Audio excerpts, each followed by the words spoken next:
Bienvenidos a Colombia, el país del sagrado chicharrón. ¿El país más rico del mundo? Pues sí, porque ¿de qué otra manera se explica uno que en un país donde cada puente lo hacen 5 veces, cada carretera 17 veces, quedemos en el lugar 23 dentro de 213 delegaciones en los Olímpicos? Nuestra mejor actuación en la historia. ¡Viva Colombia! ¡Viva Colombia, carajo! Hay que reconocerle al presidente Santos su compromiso con el deporte, y si no, aquí lo tenemos el día que anunció con platillos y bombos que los Juegos Nacionales del año pasado en Ibagué serían los mejores Juegos Nacionales de la historia. Y vamos a tener los mejores Juegos Nacionales de la historia aquí en Ibagué. Y con Mística, quién sabe qué pasaría, porque el día de la inauguración de los Juegos, el presidente Santos no fue. Y lo que debía haber sido orgullo y felicidad para la gente del Tolima, quedó convertido en esto. Bueno, la verdad, y me van a perdonar mi francés, si yo fuera el presidente de la República y hubiera anunciado que esos eran los mejores juegos de la historia, tampoco hubiera mostrado la cara después del cagadón tan hijuemadre que fueron los Juegos Nacionales de Ibagué. Es verdad que la inversión en el deporte ha aumentado en los últimos años y esto se ha visto materializado en cifras. Se duplicó este año llegando a los 347.000 millones de pesos. Pero de esos 347.000 millones, solo en la debacle de los Juegos Nacionales de Ibagué se perdieron 120.000 millones. Más de la tercera parte. No jodas, ahí sí que con qué argumentos van a sacar pecho y decir que es que están apoyando el deporte, porque es que despilfarrar la plata no es apoyo. Y esas son las cosas que uno no entiende, su merced, no le entran en la cabeza. Si esa era nuestra mejor participación en la historia de los Olímpicos y nos van a clavar una reforma tributaria, ¿por qué carajos le van a bajar el 17% a la inversión en el deporte? A ver, ¿por qué? ¿Por qué? Pues porque se robaron la plata en Ibagué. En el anterior gobierno se ha perdido mucha plata, Olorero Laila, se ha perdido mucha plata. Olorero Laila, eso sí es ser muchas ratas.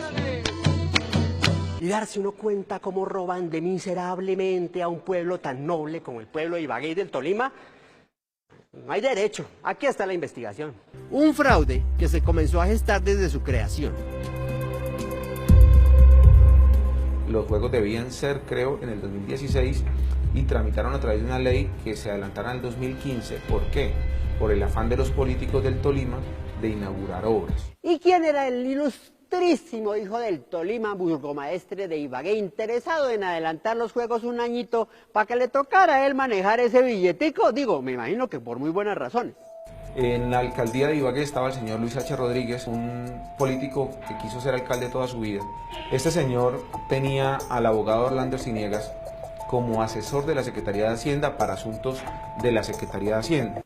Entonces, el honorable alcalde de Ibagué, el doctor Luis H., puso al frente del INDRI y como única persona al frente de la administración de toda esa plata de los Juegos Nacionales, a este otro ilustrísimo hijo del Tolima, el doctor Orlando Arciniegas Sala. Contando con plenos poderes para articular la licitación, como quien dice manejarla, el abogado Orlando Arciniegas, distinguido ciudadano de la ciudad de Ibagué, crea un pliego licitatorio por un valor de 11.500 millones de pesos, cifra que según los cálculos del señor costaría el diseño de los escenarios deportivos. Y por fin, casi que no, faltando 10 meses apenas para que empezaran los juegos, entregaron la licitación y se la dieron a TIPSA. ¿Cómo carajos iba a ser TIPSA para cumplir con los diseños en 10 mesecitos? No lo sabemos, pero lo que sí sospechamos fue cómo se ganó la licitación, porque es que el anterior representante legal de TIPSA, que ya lo echaron, admitió, confesó, haberle dado una coima de 100 millones de pesos, una coima, un serrucho de 100 millones de pesos a una de las fichas del doctor Arciniegas, carajo. En este momento, digamos, estamos como es sabido enfrentando una investigación respecto a la manera como se accedió a ese contrato.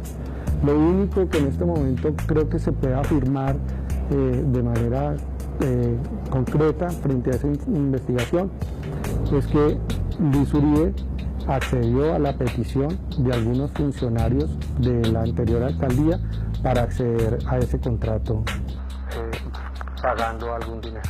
¡Ah! Que eso sí es tener muchos así de grandes para confesar uno así tranquilamente que sí, que pagó la coima y que sí, que pagó el chalsoy.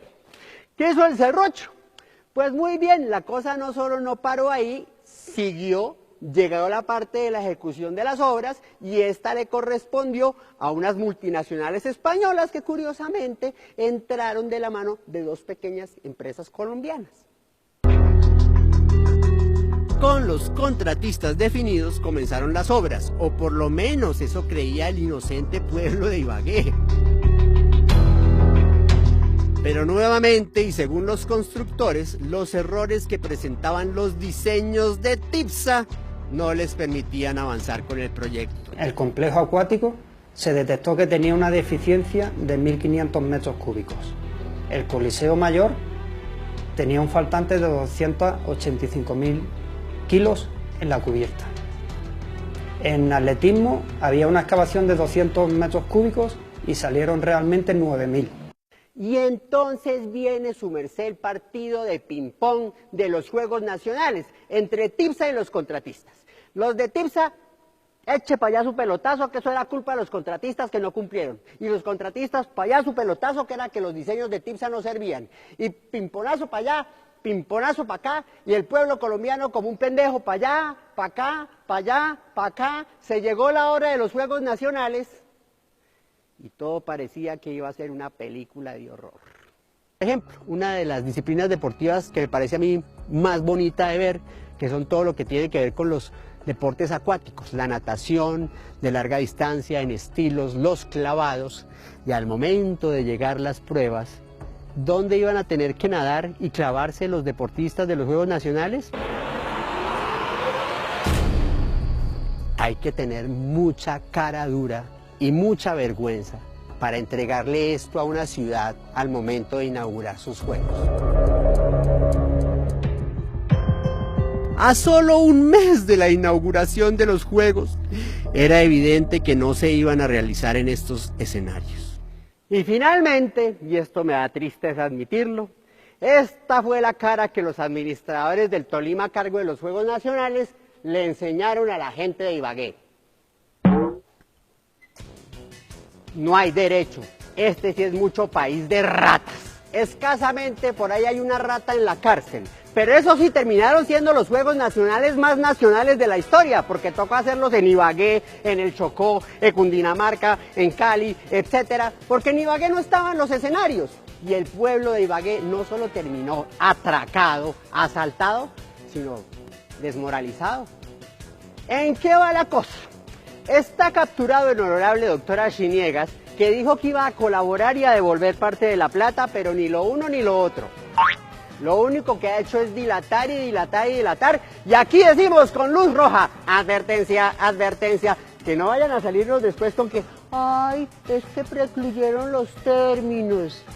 Eso sí, uno de los testaferros del doctor Archiniegas, que ese era un pobre empleado ahí, ese sí está en la cárcel y ese confesó, pero además le dijo a la fiscalía, dice por ahí, que el señor Luis H., el alcalde, estaba enterado de todo y que pedía el 20% de la coima.